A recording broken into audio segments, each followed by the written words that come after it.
bem com você? Hoje nós estamos aqui no canal Espaço Church para um bate-papo muito interessante. Você ficou curioso com o título desse vídeo? Fim dos tempos? Então eu te convido para você continuar aqui conosco e participar desse bate-papo. Eu sou a Gabriela e eu estou aqui com o pastor Bruno, que vai esclarecer para nós algumas perguntas. E para começar, sempre quando a gente fala sobre fim dos tempos, sempre surgem muitas palavras, né? Como apocalipse, juízo final, escatologia. E essa palavra escatologia é uma palavra bem diferente. E eu queria te perguntar, pastor Bruno, o que é escatologia? Olá pessoal, escatologia é o estudo, né? É a doutrina que estuda o destino do homem e do mundo. Essa palavra difícil, né? Escatologia, ela é a junção de duas palavras gregas. Escatos, que significa último ou últimas coisas, e logos, que significa ciência ou estudo. Ou então, estudo do destino do homem e do mundo. Interessante. Então, escatologia seria esse estudo ou ciência, né, que fala sobre o destino do homem e do mundo. E falando em escatologia, essa visão escatológica, ela é algo exclusivo do cristianismo ou outras religiões também têm essa visão escatológica? Então, outras religiões também têm essa visão escatológica, né? Acho que o ponto diferencial da visão escatológica do cristianismo seria que se tem um fim teleológico, ou seja, há um fim estabelecido, né, para cada coisa, né? Então, essa seria a grande diferença. Já está determinado como será esse fim. Não será uma surpresa, né? Entendi. E falando, né, sobre os fins dos tempos, né, a gente fica muito curioso em saber, né, como que isso tudo vai acontecer. Então, a minha pergunta é, quando que começa o fim dos tempos?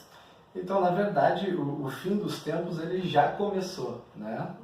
Nós entendemos o início, né? Ou seja, a escatologia inaugurada, aquilo que nós já provamos da escatologia como a vinda, a encarnação de Jesus Cristo. E os eventos que sucedem a sua vinda, né? A sua morte, a sua ressurreição e o derramamento do Espírito Santo. Então nós já provamos, né, do cumprimento da escatologia. Nós já vivemos a escatologia, né? Ainda há uma escatologia futura, né? Ainda tem eventos a acontecerem, porém nós já provamos da escatologia inaugurada. A Bíblia ela fala muito sobre coisas do futuro que vão acontecer. A gente encontra isso muito no livro de Apocalipse, que é um livro de revelação. A minha pergunta é, escatologia, a gente só encontra no livro de Apocalipse? Na verdade, a Bíblia inteira ela é escatológica, né? Desde o primeiro livro de Gênesis, capítulo 3, versículo 15, nós vemos a primeira promessa escatológica, né? Que de um ventre da mulher viria aquele que pisaria a cabeça da serpente, né? E como eu falei agora na pergunta anterior, nós vemos a escatologia na vinda de Jesus Cristo, né? Ou seja, o start, né, da escatologia está no cumprimento dessa promessa lá de Gênesis. Então, a Bíblia inteira, se nós analisarmos ali os profetas, eles anunciam a vinda do Messias, nós temos uma proposta escatológica em todos os livros, em todas as epístolas e, evidentemente, especialmente no livro de Apocalipse. Agora, pastor Bruno, você estava falando sobre a primeira vinda de Jesus Cristo, né? Que a primeira revelação escatológica a gente encontra lá em Gênesis. Mas a Bíblia também, ela faz uma anunciação, né, de uma segunda vinda. E a minha pergunta é, como é essa segunda vinda? O que seria essa segunda vinda? A segunda vinda, ela foi anunciada, né, até mesmo por Jesus, né? Ele prometeu retornar, né? Ele disse que estaria indo, né, preparar a morada e retornaria, né? Então nós vemos nos evangelhos o próprio Senhor Jesus falando a respeito da sua segunda vinda, do seu retorno. Nós vemos também no livro de Atos, no capítulo 1, versículo 11, a ascensão de Cristo, né?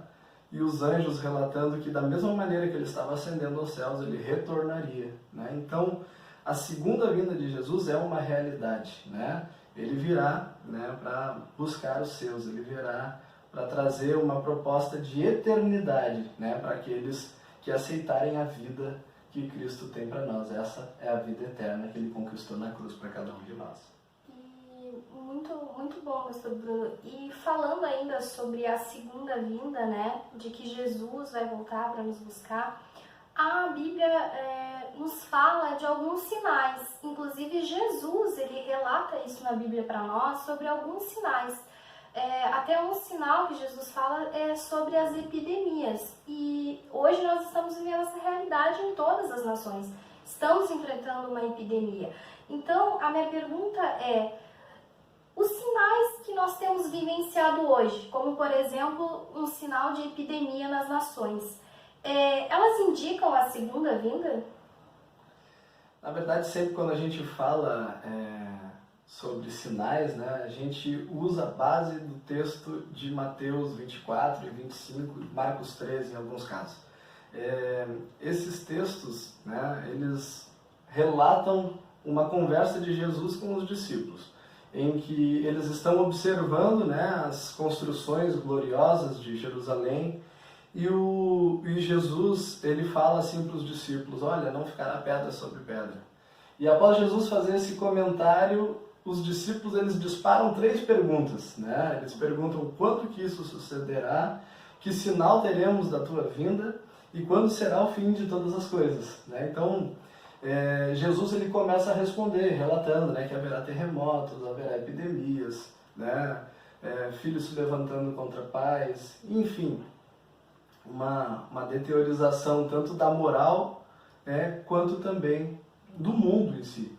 Porém, ele não exatamente determina na sua resposta a qual pergunta ele está se referindo, mas ele responde como um todo. O que nós precisamos alertar nessa resposta de Jesus é que sim, indica que o fim se aproxima, mas nós não conseguimos estabelecer uma exatidão, né? Pode acontecer a qualquer momento. Não precisa exatamente acontecer exatamente naquela ordem que está ali prevista. Desde que Jesus falou isso, nós vemos terremotos, nós vemos crises, caos, nós vemos, né, muitas coisas acontecendo, inclusive própria Jerusalém, em 70, houve a sua destruição. Então, nós não precisamos vincular um fato ao texto, né? O texto, ele é poderoso o suficiente, a Escritura é poderosa o suficiente para garantir que ele vem. Agora, o próprio Senhor Jesus, ele deixou bem claro que esse mistério de quando ele vem só cabe ao Pai, nem mesmo ele sabia. Então, nós precisamos estar preparados para a sua segunda vinda. Exatamente. A verdade é, como o pastor Bruno falou aqui, uma certeza a gente tem que ter, né? Que essa segunda vinda é uma promessa, é uma realidade, e assim como outras promessas que Jesus mencionou na Bíblia, e nós estamos falando aqui dos sinais, que são promessas, e muitos sinais já estão se cumprindo, então a segunda vinda de Jesus é uma promessa e ela vai se cumprir. E dentro do que tu falou, né, pastor Bruno, nós não sabemos de fato com exatidão o dia, a hora, mas é importante a gente estar preparado. E falando nisso, me traz a lembrança aqui um texto, né, de Mateus 25, que fala da parábola das 10 virgens, né? Jesus dá esse exemplo das 10 virgens, das 5 prudentes e das 5 tolas. A minha pergunta, né, pastor Bruno, para ti como que a gente pode aplicar e trazer essa parábola das 10 virgens para a nossa realidade de hoje em nos prepararmos para a vinda de Jesus? Muito interessante, né? Na verdade, a frase que tu acabou usando é como se encerra essa parábola, né? Não sabeis o dia nem a hora, né? Essa também é uma certeza que nós temos. Para a gente conseguir aplicar o ensinamento de Jesus na parábola das 10 virgens, nós precisamos entender um pouquinho o que estava acontecendo lá. Na cultura judaica era comum, né, que o noivo fosse acompanhado de um cortejo de 10 virgens, né, e elas acompanhavam ele pelo caminho com suas lamparinas, né, que se mantinha a iluminação através do azeite. O texto está dizendo que haviam ali 10 que tiveram essa atitude, essa disposição de acompanhar o noivo, né? E a gente vê hoje muitas pessoas com disposição, né, de ir até a igreja, de se render a Jesus, de obter, né, essas práticas que muitas vezes são religiosas, mas isso não é suficiente. Nós temos uma proposta que não é de uma religião, de apenas um lugar para frequentar. A proposta é de uma entrega de vida total, né, a Jesus Cristo. E nós vemos aqui que 5 são prudentes e 5 são tolas, né? Essas 5 prudentes, elas investiram naquilo que era valioso, elas levaram não só as lâmpadas, mas elas levaram também óleo, né? Levaram o azeite. E então a gente precisa entender que não basta a gente levar só o nosso corpo até um templo, né? Mas basta nós levarmos o nosso coração, essa é a nossa maior oferta. Assim como o azeite era algo valioso e elas ofertaram para estar ali junto com o noivo, nós também temos algo extremamente valioso para ofertar ao noivo, que é o nosso coração. E é somente isso que ele quer, né? Que nós possamos nos entregar totalmente, né? Não apenas o corpo, mas também o coração, né? Não apenas a lâmpada, como todas levaram, as 10 levaram a lâmpada, mas 5 levaram também o azeite, aquilo que é precioso. Então que a gente possa ter essa percepção, né? Nós temos essa oportunidade de investir, né? De entregar tudo que nós temos de mais precioso. E interessante que no decorrer do texto vai dizer que as 5 tolas que não levaram azeite, elas correm para fazer a compra desse azeite, né? Então, em todo o tempo elas tiveram a oportunidade de estarem obtendo esse azeite para esse evento com o noivo. E em todo o tempo nós vemos hoje que as pessoas têm oportunidade. Só que o nosso convite é para que você não faça igual as 5 virgens tolas. Que deixe isso para a última hora, né? O chamado do texto aqui é para prioridade. Priorize o noivo, priorize Jesus, priorize aquele que morreu por ti na cruz, priorize aquele que quer vir te encontrar, que quer vir te buscar e te dar uma vida eterna. Esse é o convite de Jesus para cada um de nós, que a gente não venha deixar isso para a última hora, porque senão, infelizmente, pode acontecer como aconteceu com as 5 virgens tolas aqui desse texto. As 5 prudentes, as que tinham trazido tanto a lâmpada quanto o azeite, quando o noivo chegou, elas entraram para a festa com ele. E quando retornaram as outras virgens, as tolas, que tinham saído à procura, à compra do azeite, elas já não puderam mais encontrar o noivo. Então a porta já estava fechada. Que você não espere a porta se fechar. Esse é o tempo presente, esse é o dia oportuno, a porta está aberta. Você pode estar festejando, se alegrando com o noivo, não só aqui nos dias da nossa vida, mas para toda a eternidade. Esse é o convite de Jesus. Esse foi o preço que Jesus pagou por mim e por você, para que eu e você pudéssemos desfrutar da eternidade com Ele.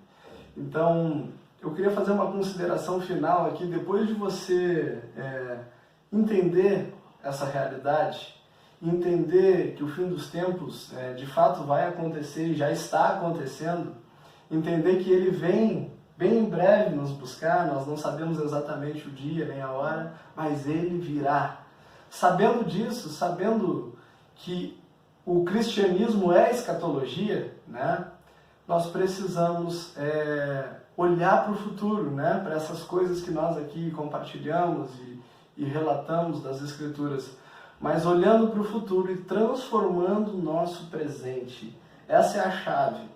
O propósito de nós conhecermos o futuro é nós podermos transformar o presente e, mais do que isso, revolucionar o presente. Essa é a chamada do Evangelho, esse é o convite do Evangelho. Excelente colocação. Muito obrigada, pastor Bruno, pela tua participação aqui no canal do Espaço Church, por participar desse bate-papo sobre escatologia. E você que está nos assistindo, eu quero que você guarde no seu coração o que nós conversamos aqui. Que você entenda e tenha essa certeza de que estas promessas, elas são realidades, elas vão se cumprir. Muitas já estão acontecendo. E uma certeza nós temos, que Ele virá, com um piscar de olhar, mas Ele virá. E para isso a gente tem que estar preparados, como as virgens prudentes que estavam com as lamparinas acesas, com azeite, prontas esperando o noivo. Então eu te encorajo a você se preparar, porque Ele vem nos buscar. E então eu agradeço você que nos acompanhou aqui. Se você gostou desse vídeo, eu peço que você curta esse vídeo, deixe o seu like aí. E também, se você está nos assistindo e ainda não é inscrito no canal, se inscreve, aciona o sininho de notificações para você ficar por dentro de todas as novidades aqui do canal do Espaço Church. E eu também quero fazer um convite para você. Se você gostou desse vídeo, gostou do bate-papo, fique à vontade, lance comentários aqui nesse vídeo. Se você tem outras perguntas, outros questionamentos sobre os fins dos tempos, lança aqui nos comentários do vídeo para a gente continuar esse bate-papo, tá bom? Eu agradeço você que nos assistiu, eu agradeço você, Pastor Bruno, e nós ficamos por aqui. Um abraço e Deus te abençoe.